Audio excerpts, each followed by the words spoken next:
मित्रों नमस्कार, स्वागत है आप सभी का द पीपुल्स वॉइस में। आज दिनांक 29 जून 2025 भारतीय गणतंत्र रक्षक संघ ने अपने मुख्यालय पर गोंडवाना वीरांगना महारानी दुर्गावती के 461वें शौर्य दिवस के अवसर पर अपनी कृतज्ञतापूर्ण श्रद्धांजलि अर्पित की है।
आप सभी को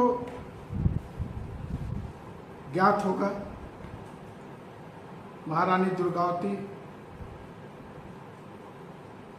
जो अकबर की सेना से लोहा लेते हुए 24 जून 1564 को वीरगति प्राप्त की थी। आइए इस पे एक द पीपुल वॉइस की रिपोर्ट।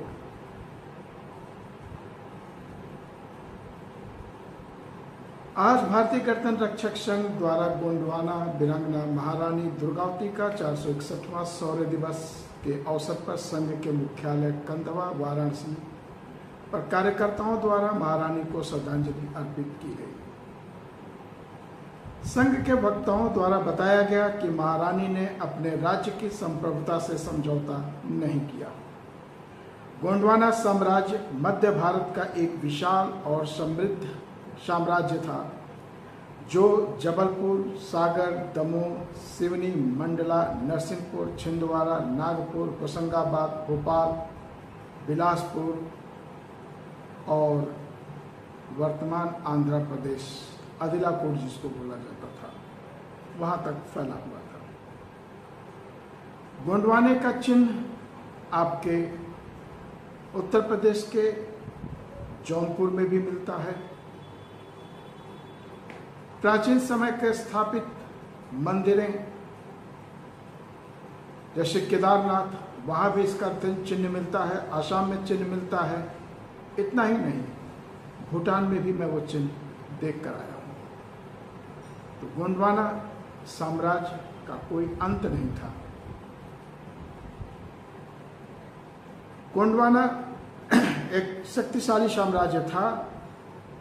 महारानी दुर्गावती के शासनकाल को इतिहासकारों ने अत्यंत कुशल और समृद्ध माना है।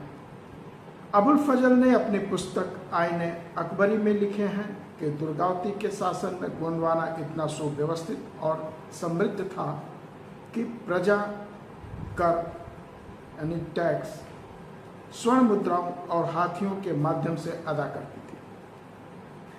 उनके शासन में 23,000 गांवों में से 12,000 गांव सीधे उनके प्रशासन के अधीन थे, जबकि शेष सामंतों के नियंत्रण में थे। दुर्गावती ने अपनी राजधानी को सिंगौरगढ़ किले से स्थानांतरित कर चौरागढ़ किले में स्थापित किया। उनके शासनकाल में गोंडवाना का क्षेत्रफल इंग्लैंड के बराबर हो गया था, जो पूर्व से पश्चिम तक 300 मील और उत्तर से दक्षिण तक 160 मील तक फैला हुआ था। उनकी सेना में 20,000 घुड़सवार, 1,000 युद्ध हाथी और असंख्य पैदल सैनिक थे। विशेष रूप से गोंडवाना साम्राज्य भारत का पहला साम्राज्य था जहां महिला सैन्य दस्ते का गठन किया गया था, जिसकी कमान दुर्गावती की बहन कमलावती पुरागढ़ की राजकुमारी संभालती थी। महारानी दुर्गावती का जीवन साहस, शौर्य और स्वाभिमान की एक अनुपम गाथा है। उन्होंने अपने समय के सबसे शक्तिशाली मुगल सेना के सामने न झुककर यह सिद्ध किया कि वीरता और बलिदान किसी लिंग या वंश तक सीमित नहीं होता। उनका शासनकाल गोंडवाना के स्वर्णिम युग का प्रतीक था और उनका बलिदान भारतीय इतिहास में एक अमिट अध्याय है। श्रद्धांजलि कार्यक्रम की अध्यक्षता करते हुए राष्ट्रीय अध्यक्ष डॉक्टर उमेश चंद्र जी ने वर्तमान सामाजिक, आर्थिक और राजनीतिक परिस्थितियों के प्रति चिंता जताई। उन्होंने कहा कि देश में सभी भ्रष्टाचार की जड़ देश की चुनावी व्यवस्था है। उन्होंने कड़े चुनाव सुधार की आवश्यकता बताते हुए कहा कि प्रत्याशियों के चुनाव प्रचार को अधिकतम 2 लाख प्रति विधानसभा में सीमित किया जाए। आचार संहिता के बाद पार्टी स्तर से चुनाव के प्रचार प्रसार पर पाबंदी लगाई जाए।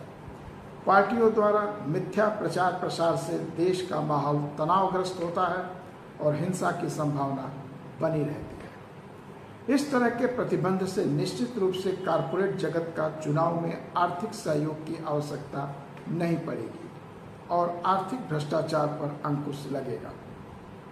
देश की आर्थिक स्थिति में भी सुधार होगा।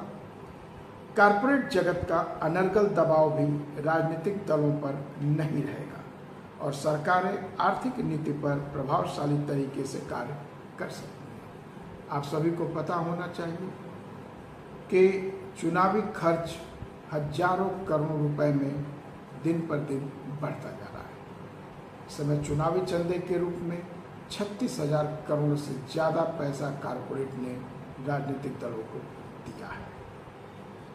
महारानी को श्रद्धांजलि अर्पित करने वालों में श्री संजीव गौड़, सुभाष शाह, अजय कुमार विश्वकर्मा, विकास वर्मा, राधेश्याम, हंसराज, अशोक कुमार, रामदुलार पाल, पंचम चौधरी, चंद्रभूषण, उमेश कुमार, डॉक्टर अंकिता चंद्रा, राजकुमार राजू आदि लोग सम्मिलित रहे।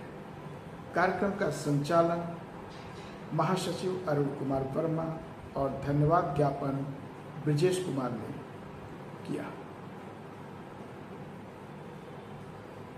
आप सभी हमारे साथ बने रहें। आप सभी का बहुत बहुत धन्यवाद। फिर मिलते हैं आगे के कार्यक्रम में। जय भारत।